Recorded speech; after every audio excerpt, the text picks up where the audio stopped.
Olá, bom dia. A paz do Senhor a todos. Sejam todos bem-vindos. Somos da Quarta Igreja Presbiteriana Renovada de Osasco, Família em Oração. Nós estamos aqui estudando, no nosso estudo bíblico, nós vamos estudar aqui a carta de Tiago. Então, nós vamos ler aqui Tiago. E aí, eu vou chamar aqui a irmã Francisca para fazer uma oração para a gente estar dando início aqui do nosso estudo. Né? Amém.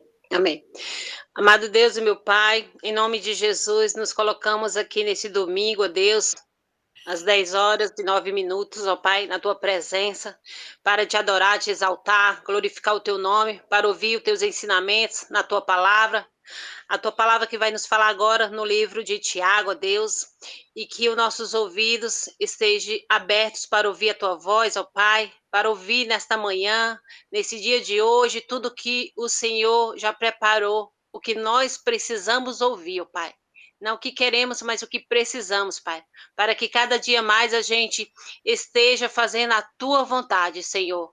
Não a nossa, mas a tua vontade que é boa, perfeita e agradável, porque estamos aqui junto com o pastor Vanderlei, pastor Vani, pastora Débora, Pai, a qual o Senhor os escolheu, os chamou para guiar o teu rebanho, as tuas ovelhas, e nós fazemos parte, Senhor, deste rebanho, ó Deus. Então nos ajude, ó Pai, a sermos, ó Pai, ovelhas, ó Pai, e não bodes, mas ovelhas, ó Pai, que está sempre pronta, ó Pai, para ouvir os teus ensinamentos, ó Deus, através da vida desses pastores, da tua pastora, ó Pai, e através também, ó Deus, dos irmãos a qual congregamos todos juntos, ó Pai, na mesma igreja, igreja presbiteriana, família renovada em oração.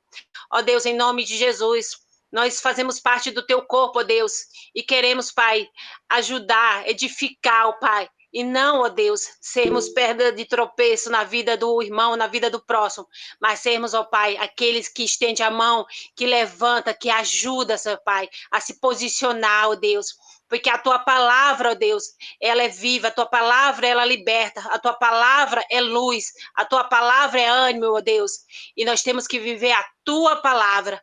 Então, Paizinho, que a nossa mente seja blindada pelo teu sangue, a mente cativa somente a tua voz. Abençoa, Deus, grandemente a vida de cada irmão, de cada irmã, a vida do pastor, da pastora, Pai, em nome de Jesus, ó Deus. Obrigada por essa oportunidade de estarmos aqui. Obrigada porque o Senhor nos escolheu, nos chamou e o Senhor nos trouxe nesse domingo. Estamos de pé, nós e a nossa casa. É um presente, é uma bênção estarmos de pé, porque o Senhor nos colocou de pé. Não só em pé fisicamente, ó Deus, mais e mais espiritualmente, porque somos, ó Pai, teus filhos, as tuas filhas, teus servos. Fala, Senhor, que os teus servos e as tuas servas te ouvem. Fala, Paizinho, porque nós estamos aqui para te ouvir, ó Deus, em nome de Jesus. Amém. Amém. Amém, amém, Fran. Obrigado pelas orações. Agora vamos aqui dar início. A gente já começou domingo passado, né? A gente começou a falar um pouco, então a gente vai passar rapidamente aqui por alguns pontos que a gente já falou e vamos continuar aqui o nosso estudo. Bom, por que nós estamos estudando Tiago nesse momento, né? A gente estava estudando todas as cartas de Paulo, a gente já estava na quarta, né? Gálatas, né? Então, o que a gente fez? Depois que a gente estudou Gálatas, a gente veio aqui para estudar Tiago, é uma carta pequena, tem 5, né, capítulos, mas a gente, por conta do tema, do assunto, por conta das coisas que elas têm muito em comum, é que a gente está fazendo um parênteses para estudar Tiago e depois a gente vai voltar lá nas cartas de Paulo, Efésios, Filipenses e vamos na sequência, tá bom? Bom, como a gente sempre faz, né? A gente tem aqui um índice, né? A gente faz, antes da leitura propriamente dita, da fase da leitura da carta, a gente faz um estudo, né, de contexto, faz um estudo do autor, o que estava acontecendo na época, para a gente entender bem a carta. E por que a gente escolheu o Tiago agora, né, para falar sobre este assunto principal da carta de Tiago, que é sobre a fé, né? Que a fé sem obras ela é morta, né? A gente leu aqui no domingo passado esses 2 versículos aqui de Tiago, né? Onde a gente leu aqui no capítulo 2 algumas frases que fala que se você não tiver obra, né, então a sua fé está morta, né? E aí ele fala assim, mas se você não tiver obra, será que você pode ser salvo? Então é um tema que fica um pouco, se a gente não estiver entendendo muito bem, dá a impressão de que está meio esquisito com relação aos ensinamentos que acabamos de ver em Gálatas, né? Que a gente fala que a salvação é pela fé, mas e não pelas obras. E aí na Epístola de Tiago ele está focando muito nas obras. Se você não tiver uma obra para evidenciar a fé, que pode não ser salvo. Vamos entender isso. Então, por isso a gente está fazendo esse estudo, e aí a gente vai ver, no final, quando a gente estuda assim a fundo, a gente entende melhor, e a gente vê que uma confirma a outra, e que às vezes a gente, quando não tem muito aprofundamento no estudo, às vezes a gente se confunde. Por isso que a gente faz o estudo bíblico para a gente aumentar o nosso entendimento na Bíblia. Bom, e aí, então a gente começou falando do autor, do Tiago, né? A gente falou do Tiago, né? E então, quem que escreveu a carta de Tiago? Foi o próprio Tiago, porque no primeiro versículo ele já fala: Tiago, servo de Deus e do Senhor Jesus. Então ele já fala, que ele já se identifica, Tiago. Só que como tem muitos Tiagos, a gente falou, opa, deixa eu entender qual deles é, né? A gente já viu que só no Novo Testamento, Tiago é mencionado 42 vezes. Então a gente falou de 4 Tiagos, né? A gente falou de 2 Tiagos que eram apóstolos, que andaram com Jesus. Falamos de um Tiago que foi o pai de Judas, que é um dos apóstolos, não o Judas Iscariote, o outro, Judas Tadeu, né? A gente já viu isso. E tem um outro Tiago, que é o irmão de Jesus, né? Então, a gente já viu esses 4 Tiagos, para a gente entender qual que é o Tiago que escreveu esse livro. E a gente chegou na conclusão de que é o Tiago, irmão de Jesus. Por quê? A gente viu aqui, a gente leu umas passagens onde a gente viu que tinha 2 Tiagos que eram os apóstolos, né, de Jesus, e a gente viu que um deles não tinha protagonismo na Bíblia. Ele só é relacionado como lá um apóstolo, mas não tinha tanto protagonismo. E o outro, a gente viu que sim, ele pertencia a um círculo íntimo ali dos 12, né? Ele participou tanto da ressurreição da filha de Jairo, né, que Jesus deixou só ele e Pedro entrar, quanto também participou da transfiguração de Jesus quando ele estava lá com João e Pedro. Esse Tiago aí, que era irmão de João, que também era apóstolo, né? Os dois eram filhos de Zebedeu, a gente viu isso. A gente leu nos evangelhos aqui. Apesar desse protagonismo todo, a gente não entende que ele é o autor da carta, mesmo porque ele foi morto por Herodes Agripa, né? A gente leu aqui, né? A gente pediu aqui para os irmãos ler em Atos 12, a gente leu a morte dele, então também não seria ele.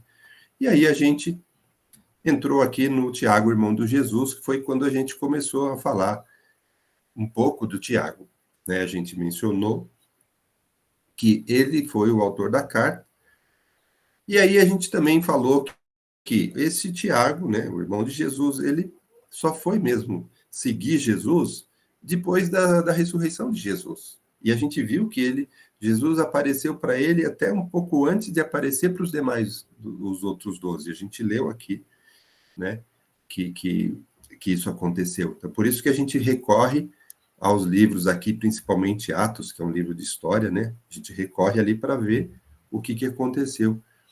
E aí, a partir daí, não só ele passou a seguir Jesus, ele alcançou uma posição de liderança na igreja primitiva, inclusive lá no Concílio de Jerusalém. A gente até leu aqui de novo. Por quê? Porque quando a gente estudou a carta de Gálatas, a gente falou muito desse Concílio de Jerusalém, que estava discutindo um assunto importante, que era as distorções do evangelho que estava se iniciando ali, né? E a gente viu sobre a ótica de Paulo, mas aí a gente leu algumas coisas aqui e a gente viu que Tiago também estava lá, né? Que interessante. E ele era um verdadeiro líder, né? Bom, então a gente chegou à conclusão, né, que é esse o Tiago, é o autor desse livro. Bom, e aí que mais que a gente viu também, né? A gente viu que esse Tiago, né, ele começou a crescer dentro da igreja de Jerusalém, e quando Paulo foi se encontrar lá com eles lá em Jerusalém, a gente leu que lá em Gálatas, né, o próprio Paulo disse sobre estar encontrando Tiago, né? E aí lá no concílio a gente viu que ele era um líder, e lá em Gálatas a gente viu que ele era chamado de coluna. E aí Gálatas 2:9, alguém poderia ler Gálatas 2:9 aí?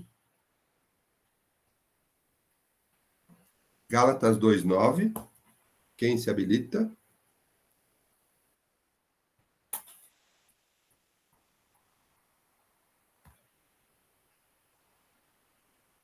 Quando reconheceram a graça que me foi dada, Tiago, Cefas e João, que eram reputados colunas, estenderam e a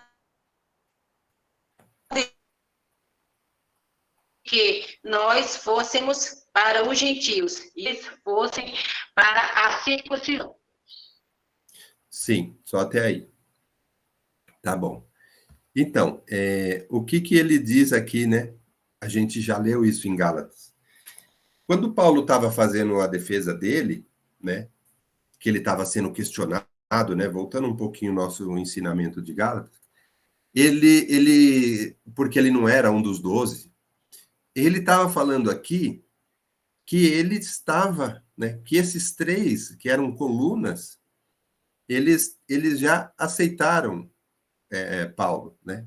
Eles deram lá um carimbo, vamos chamar assim, certificando Paulo, né? Então, nessa passagem, Paulo menciona Pedro, que é o Cefas, né?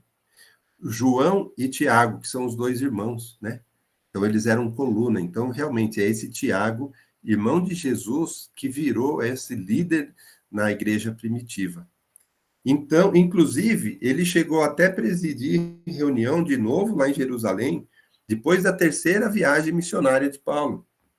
A gente estava vendo aqui que lá nessa época de Gálatas, do concílio, ele tinha feito a primeira viagem, lembra? A gente falou que ele fez a primeira viagem, e lá em Gálatas ele fundou 4 igrejas em 4 cidades, né? A gente caiu na prova, inclusive, né? O nome dessas 4 cidades. E aí, na 3ª viagem de Paulo, ele teve um outro protagonismo. Então, ele era realmente um líder, né? Então, e ele é realmente o autor, então, desse livro, que ele escreveu ali entre 44 e 62 depois de Cristo. E aí, bom, eu não vou passar aqui, eu só tinha visto aqui a origem do nome Tiago, né? No grego, no latim, né? Ele começou lá no latim com Giacomos, francês, James, grego era Iacobos, depois o grego do hebraico ficou Yaakov, Iago. Quando entrou para português, a primeira vez que foi falado foi Santiago, para depois virar Tiago, mas isso aqui é só uma menção aqui da origem do nome. E aí a gente vem falar, então, a gente já falou, conheceu o autor, né? Já conversamos bastante, e agora a gente vai ver o local, né? Porque a gente sempre fala, né? Onde que foi escrita a carta, onde ele estava, né?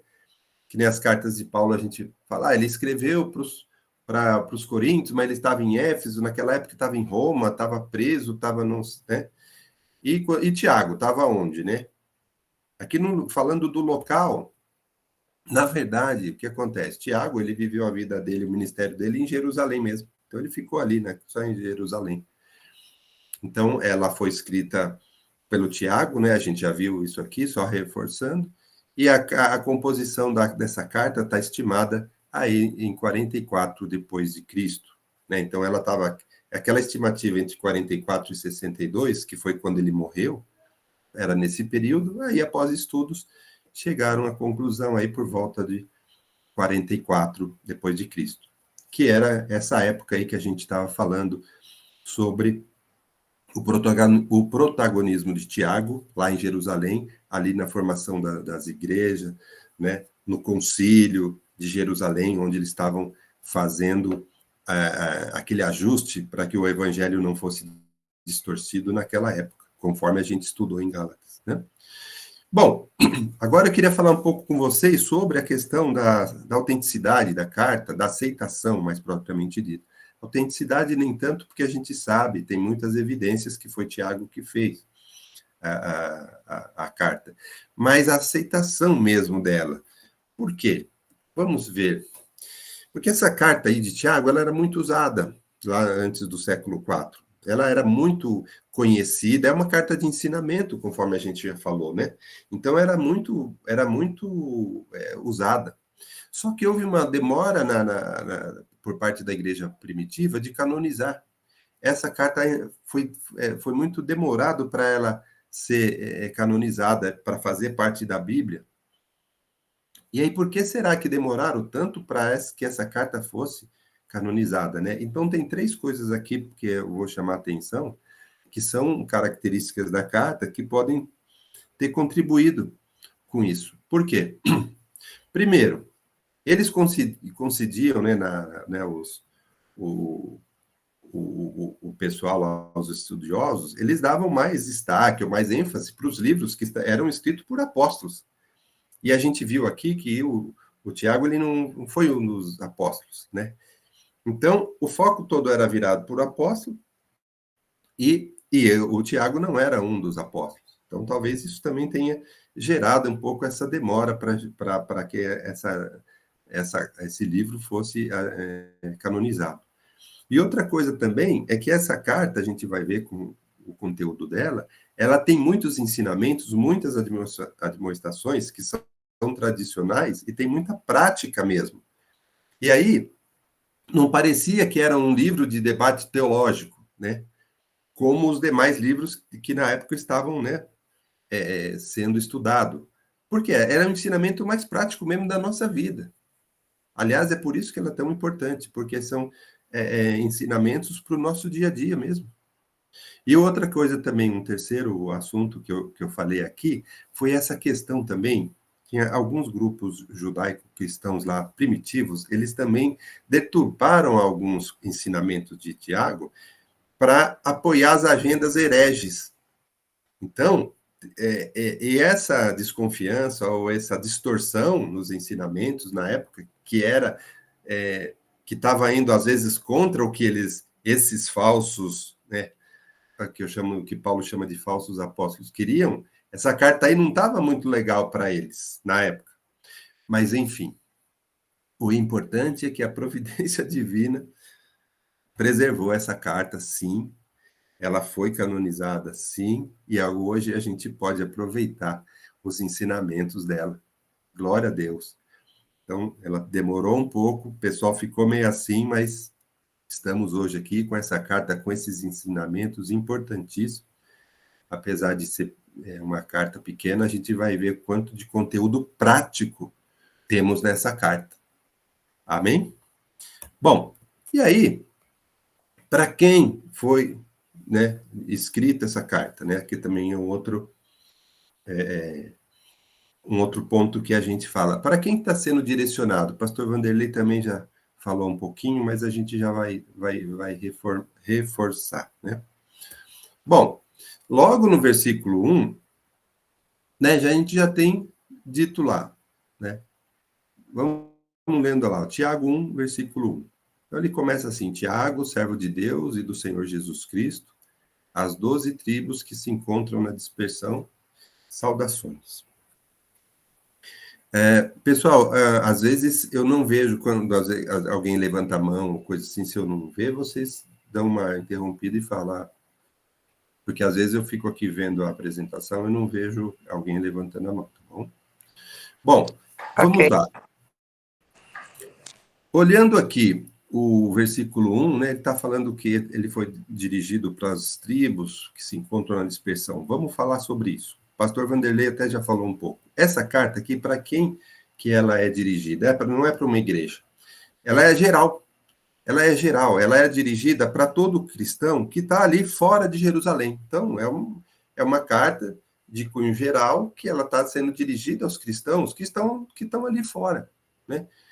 É semelhante às cartas 1ª e 2ª Pedro, 1ª, 2ª e 3ª João, Judas, todas essas cartas, elas são meio que endereçadas a esse povo, aos judeus que estão ali fora, né, de Jerusalém. Então, a gente viu lá nas cartas de Paulo, por exemplo, das 13 cartas, 9 foram para igrejas, 4 para pessoas. E mesmo as que foram para igrejas, uma delas, que foi a que a gente estudou agora, Gálatas, ela não foi para uma igreja, foi para uma região que tinha 4 igrejas. Essa aqui já não é para igreja, não é para alguém específico, e sim para qualquer cristão. Então, ela era dirigida para aqueles judeus que haviam sido espalhados pela Judéia, Samaria. Depois do assassinato de Estevão, houve uma dispersão lá dos judeus, né? Foram para Fenícia, Antioquia, Chipre, porque eles foram buscar um lugar seguro, porque ali o negócio não estava muito bom, não, né? Em Atos 11, 9, a gente tem... Eu sempre gosto de voltar em Atos, porque é um livro de história, né? Vamos ler Atos 11? Ó, Atos 11. Alguém quer ler ou eu leio? Atos 11, versículo 19.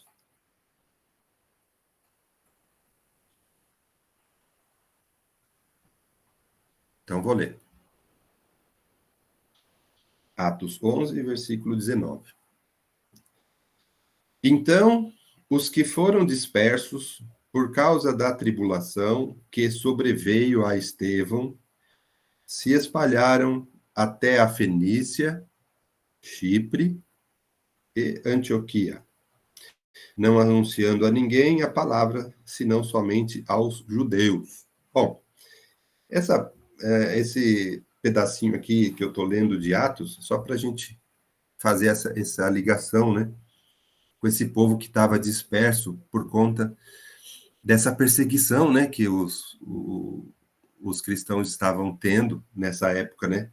Então, eles estavam pressionados, perseguidos, e houve essa dispersão, né? Eles se espalharam. Então, a gente vê aqui que a epístola de Tiago está direcionada para esse povo, né? Esse povo que acabou sendo disperso por conta de uma perseguição nessa época. E ele está focando nesse povo, tá bom? Bom, e agora, pessoal, a gente vai falar das características da carta, estrutura, tema, conteúdo. Nós vamos falar um pouco sobre isso, para a gente entender um pouco mais sobre esse conteúdo. E só então a gente vai começar a leitura propriamente dita. Aqui tem umas características interessantes, pessoal. Já temos aqui três características aqui, pus um de cada cor para facilitar a nossa didática, tá bom? Falando em abrangência, pus aqui no quadrinho azul. Vamos falar do ensinamento, que tipo de ensinamento que ela tem e a organização dela. O ensinamento aqui está em salmão, né? A organização em verdinho. Então, vamos começar aqui pela abrangência dela, que a gente já estava falando, que ela engloba tudo. Então, vamos lá. Aqui em azulzinho aqui, que eu estou pondo aqui para a gente ver, ela tem tanto breves notas quanto longo discurso. Então, essas são temas gerais, ela engloba vários temas, né, várias coisas. Tanto ela tem coisas, breves notas, quanto ela tem alguma explicação um pouco melhor. Por exemplo, tá vendo aqui, ó? Lá em breves notas. Por exemplo, a saudação, né? Foi rapidinho, foi um versículo bem rápido. Quando ele vai falar de alegria nas provações, ele também fala rápido. Quando ele fala de sabedoria, da gente pedir sabedoria através da oração, ele é muito direto. E também quando ele fala para a gente sobre o desinteresse pelas riquezas materiais, fala bem rápido. Já tem outros assuntos que ele escreve um pouco mais. Por exemplo, quando ele vai falar a diferença entre provas e tentações. Então, ele já escreve um pouco mais. Isso vai ser um assunto importante quando a gente entrar nisso, para a gente entender essa diferença. Uma coisa a gente está passando por um vale, é uma provação, e outra coisa a gente está passando também por um vale, mas é uma tentação. São coisas diferentes, a gente vai aprender. E também outro assunto que é muito importante, que é a obediência à palavra, ele também escreve um pouco mais. Então, tanto ele tem breves notas, quanto ele tem alguns discursos um pouco mais longos. Agora, e falta um pouco nessa carta, falta as saudações, né? Referência a colaboradores, plano de viagem, que são normais nas cartas do Novo Testamento. Exemplo de Paulo, né? As cartas de Paulo têm bastante conteúdo, bastante organização, bastante estrutura, né? Então, e nas saudações, Paulo, ele costuma fazer essas referências às pessoas que estão junto, planos de viagem que ele tinha. Isso era normal nas epístolas, as pessoas começarem com isso. E aqui Tiago foi muito sucinto. E lá, a carta de Gálatas, que acabamos de ver, se vocês lembrarem na primeira saudação, foi uma das mais longas da Bíblia, de Paulo. Por quê? Porque além dele falar, ele abria um parênteses, falava, eu, Paulo, que isso, falava um pouco dele. E para vocês, irmãos, e falava um pouco deles. A graça do nosso Senhor Jesus, e falava um pouco de Jesus. Que é filho do nosso Deus, que ele falava um pouco. Porque ele fez aquela saudação bem grande. Porque ele já deu um reforço em alguns itens que ele ia conversar na carta. Aqui não, aqui na Epístola de Tiago, rapidinho. Bom, e aí, falando em abrangência, tudo, ele vai transmitir admoestações, ensinamentos gerais, em situações gerais. Então, não é uma coisa específica, como a gente tem visto nas outras cartas. Ah, tem um problema específico, ele está atuando. Não, aqui não tem. Aqui fala de uma série de coisas em situações diferentes. Falando em ensinamento agora. O Tiago, ele tem instruções que estão muito entrelaçada e muito coerente com os ensinamentos de Jesus. Então, ele tem uma dependência dessa carta, que é muito grande, essa carta de Tiago, os ensinamentos, com os ensinamentos de Jesus. Então, inclusive, tem aqui um paralelo do Sermão da Montanha, que fica muito evidente, que eu já vou mostrar aqui para vocês um quadrinho, como é interessante essa relação entre os ensinamentos de Jesus no Sermão da Montanha e os ensinamentos aqui de Tiago. A gente vai ver um quadrinho, quer ver assim, ó, vai ver esse quadrinho aqui já. E uma coisa interessante também, que é uma figura de linguagem, que eu não conhecia, falar a verdade, não conhecia o que era diatribe, não. Agora eu já sei o que é, e agora vocês também vão saber o que é diatribe. O nomezinho, né? Diatribe é uma figura de linguagem. É um tipo de crítica, um tipo de ensinamento que era usado na época por filósofos, né, onde eles empregavam ou humor, ou sarcasmo, ou apelo à emoção. Era um jeito de fazer esse ensinamento, ou mandar uma crítica ou alguma coisa, através de pergunta com resposta embutida. E a gente vai ver esse modelo aqui. Eu vou também mostrar aqui uns exemplos dentro da carta, a gente vai entender. Olha só que interessante, Tiago usava dessa figura de linguagem que era na época, né, os filósofos gregos, eles usavam muito esse tipo de coisa. Bom, então é importante salientar também, né, que apesar desse ensino tradicional da época, né, desse tipo, essa epístola aqui de Tiago, ele não usa sarcasmo, tá? Ele tem um conteúdo sagrado, ele usa esse modelo, mas não sarcasmo, tá? Então, isso não está aí na carta, não. E aí, falando, então, dessa relação do ensinamento de Jesus com o Sermão da Montanha, com Tiago, tem aqui um estudo aqui do John MacArthur, de 2015, que é muito legal. Eu coloquei esse painelzinho aqui para a gente ver. Olha só que legal. Lá em Tiago 1, 2, a gente vai ver isso na leitura, que é sobre a alegria em meio às provações, tem a ver também, olha lá, em Mateus 5, também vai ter isso lá nos ensinamentos de Jesus. Então, ó, tem vários pontos aqui, ó, que a gente vai ver aqui em Tiago e que está em linha com o que Jesus está nos ensinando lá no Evangelho. Então, ó, o desejo é obra de Deus em nós, a perfeição, a atuação de Deus em nós vai estar, né, no capítulo 1 de Tiago, vai estar muito relacionado com o Sermão da Montanha. Outra coisa, pedir boas dádivas a Deus. Nós vamos encontrar isso na carta e vamos encontrar isso no Sermão da Montanha. Outra coisa importante, toda boa dádiva, todo dom perfeito vem de Deus. Isso daí a gente vai conversar bastante. Tem aqui na carta, tem no Evangelho. Mandamento contra a ira. Olha só, também tem aqui. Realmente um problema muito grande nosso, né? É a nossa ira. Difícil controlar, né? É um problema que nos aflige, né? O nosso relacionamento com os nossos irmãos é isso. Então, olha só que legal esse painelzinho. Eu gostei desse painelzinho aí do John MacArthur. Nós vamos encontrar isso dentro da carta. E outra coisa que eu listei aqui também para vocês, são dois versículos aqui da carta de Tiago, que tem a ver com esse modelo que eu falo, de fazer pergunta já com a resposta embutida, mas tá ensinando, né? Tipo assim, você não sabe que se você deixar a porta da geladeira, vai perder tudo que está lá dentro? Quer dizer, você está ensinando, mas você também está perguntando e já respondendo. Você está falando que não pode deixar a porta da geladeira aberta porque vai estragar os alimentos, né? Ó, esses dois aqui, por exemplo, ó, esses dois versículos, no Tiago 2, no 4 e 5. Será que vocês não estarão fazendo distinção entre vós mesmos e julgando as pessoas com critérios errados?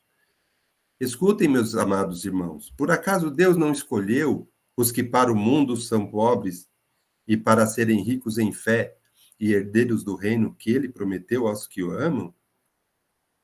Então, o Tiago está falando aqui, já faz a pergunta e já responde e já ensina no mesmo versículo. Então, a gente vai encontrar muito isso na carta de Tiago. É um modelo de ensinamento que ele usa.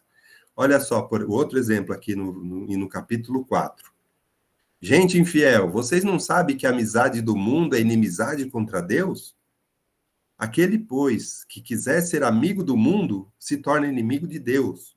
Ou vocês pensam que é em vão que a Escritura diz: é com ciúme que por nós anseia o Espírito, que ele fez habitar em nós?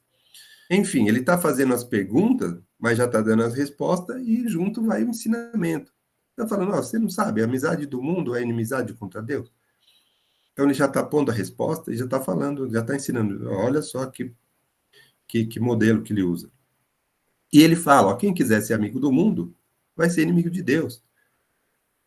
Né? Então, e aí essas perguntas com essas respostas, na verdade, é um modo de ensinamento tradicional para a época, e para a gente vai servir de todo jeito, né? Não importa como ele vai tá escrito aqui, mas o ensinamento a gente vai ter, né? E aí o terceiro ponto aqui, de uma característica importante da carta dele, sobre a organização da carta, né? Ou da falta dela, vamos chamar assim. Por quê?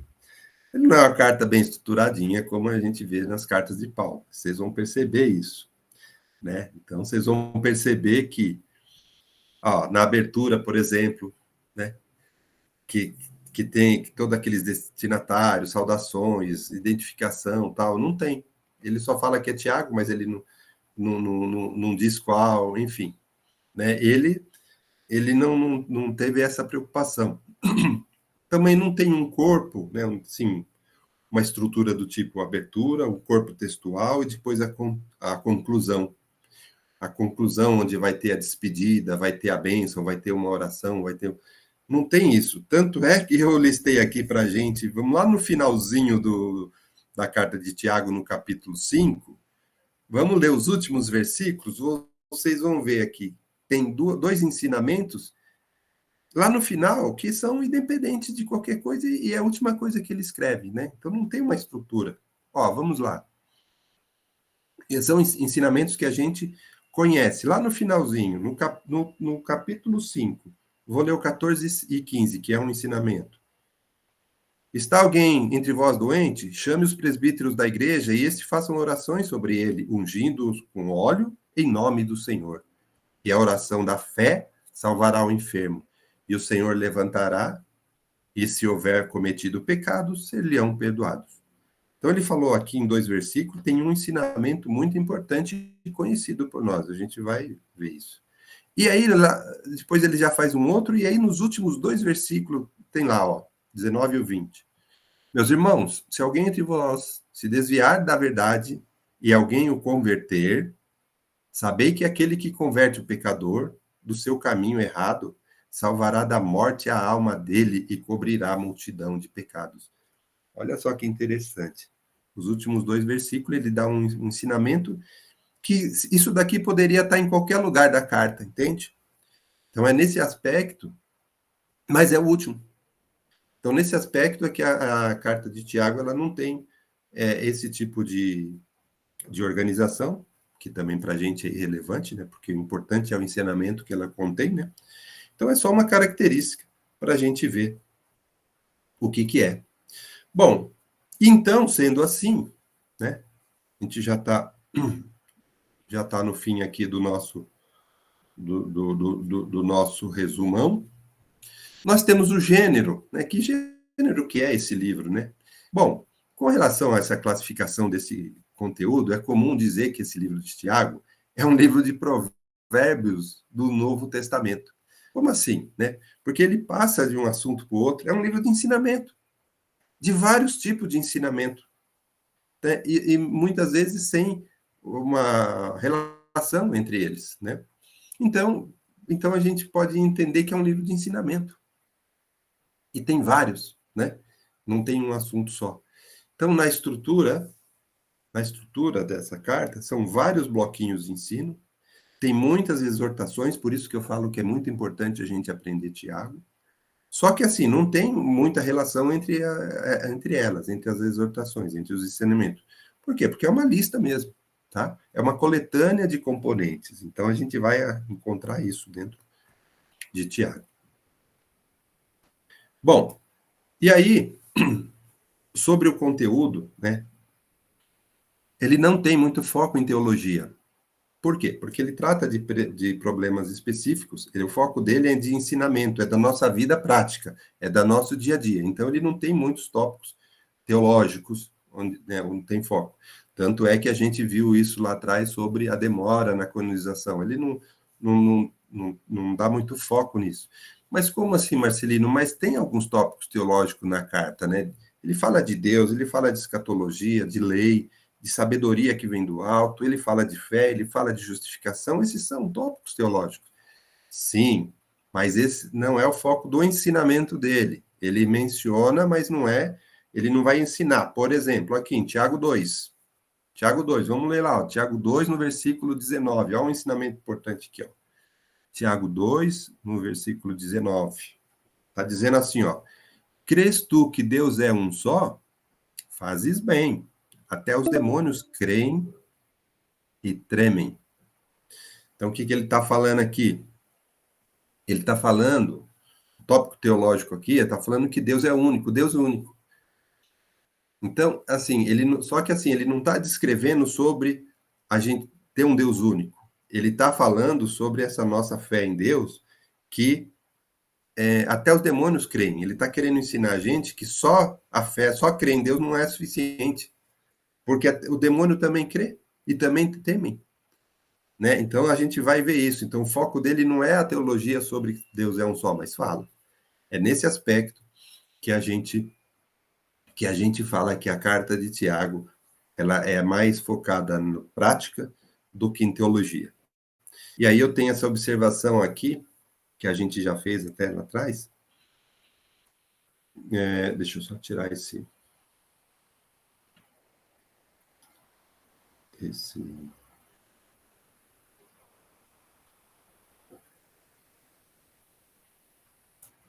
Pronto. Essa carta ela lida mais com a ética do que com a teologia. Por quê? Porque o tema dela é o resultado da fé. Ela é uma evidência, eu gosto dessa definição aqui, ó, evidência externa da conversão interna, aquilo que o teu pastor já tinha falado. O resultado da fé.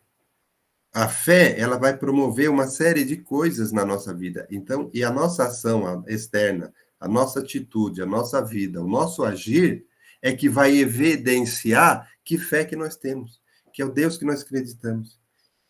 Então, isso daí que vai evidenciar, esse é o foco da carta de Tiago, né? A evidência externa da nossa conversão interna. E aí, quando a gente estava lendo na última carta de Paulo, que é Gálatas, que a gente falou, se vivemos no Espírito, andemos também pelo Espírito. Então, lembra quando a gente falou lá em Gálatas, olha só que importante, o foco na nossa vida espiritual. Se você está com uma vida espiritual fortalecida, então você também vai andar no Espírito. Andar no Espírito é agir. Como vai ser a sua vida no Espírito? Como vai ser a sua vida depois da sua conversão, depois da atuação do Espírito Santo em você? Como é que vai ser essa vida? Então, andemos no Espírito, tem tudo a ver com isso aqui que o Tiago também está falando, que essa nossa forma de andar no Espírito é justamente a evidência de que a nossa fé está correta, está adequada. Então, isso que olha só, outra ligação aqui com o ensinamento de Paulo em Gálatas. Por isso que eu falo que essas duas cartas são muito importantes no nosso momento de aprendizado, de andarmos no Espírito. E nosso testemunho, nossa evidência, forma de que nós vamos viver, é que vai dizer se a nossa fé é a fé correta ou não, né? Bom, e aí, para a gente finalizar aqui o nosso resumão, né? A gente elencou aqui alguns temas-chave que ele fala bastante. Ele fala sobre teste, resistência. Na verdade, o teste aqui mais de provação, né? As provações que a gente tem, como que a gente resiste. Ele fala no capítulo 1, fala no capítulo 5, ele fala de sabedoria, ele fala no capítulo 1, fala no capítulo 3, fala sobre pobreza e riqueza, ele fala no capítulo 1, no capítulo 2, no 4, no 5. Então, apesar dele falar sobre alguns temas, qual que é o tema unificador? Eu gosto desse nome unificador. Porque o tema principal da carta é a verdadeira fé. É isso que trata aqui, a verdadeira fé. Então, a gente vai ver, capítulo a capítulo, o que a verdadeira fé faz com a gente. Então, é isso que Tiago vem nessa carta, falando, se você tem fé e ela é verdadeira, então você vai fazer desse jeito, você vai entender isso, você vai agir dessa forma. E é esse o ensinamento que a gente vai trazer aqui a partir do domingo que vem, quando a gente vai começar a nossa leitura. Bom, falei tudo aqui nesse resumão, contextualizamos tudo. E aí eu vou passar aqui, não vi ninguém levantando a mão, vou passar aqui para o pastor, né? Tem aqui alguns minutos ainda, uns 6 ou 7 minutos. Mas, foi legal a gente fazer esse resumão para a gente entender tudo antes da gente começar a ler. Agora a gente vai ler a carta e a gente vai entender essas coisas e vai voltando nos assuntos. Pastor Vanderlei. Amém, meu irmão. Graças a Deus. Estou um pouquinho fanhoso, um pouquinho rouco. Mas, entre tudo que nós estamos aprendendo, e vamos aprender uma lição que é primordial, é super importante. E você falou várias vezes, a nossa atitude é que mostra a nossa fé. A nossa atitude, como você vem na igreja, como você se comporta na sua casa, como você se comporta no emprego, isso demonstra a sua fé. Demonstra realmente aonde está depositando a sua fé. Então, esse estudo aqui vai ser um estudo curto, mas é muito profundo, muito profundo. E nós temos que pedir a Deus para colocarmos em prática o que nós estamos aprendendo. Então, eu faço um apelo, cada irmão, liga para um outro irmão para participar da Escola Bíblica Dominical, porque esse estudo aqui, tenho certeza absoluta, que a nossa vida será transformada, a nossa atitude será transformada. E quando você for agir de um modo, você vai pensar, opa, como está a minha fé? Como está? Sabe que nós observamos a nossa fé pelas nossas próprias atitudes.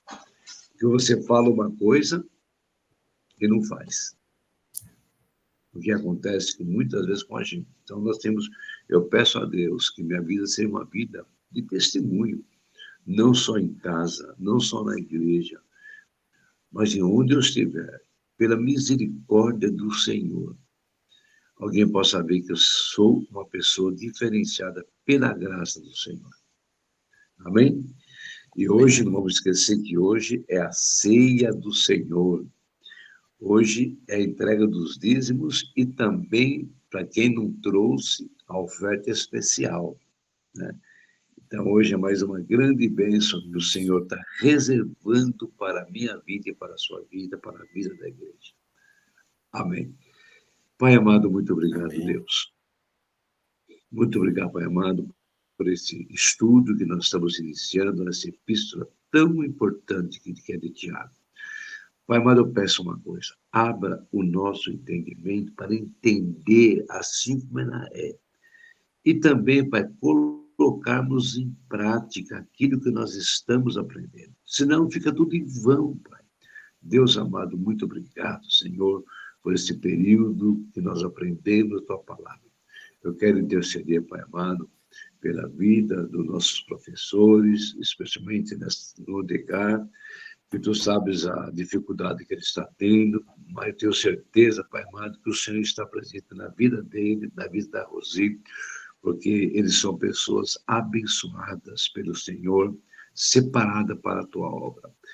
Pai amado, obrigado também pela vida do Marcelino, venha dar graça e sabedoria para ele. Obrigado por tudo, Pai. Também quero abençoar o pai do Edgar, meu Deus. Pai amado, Tu sabes a dificuldade que estão tendo. Eu quero abençoar a vida do pai do Edgar com a bênção, Pai, que ele precisa, ele necessita. Obrigado por tudo, meu Deus.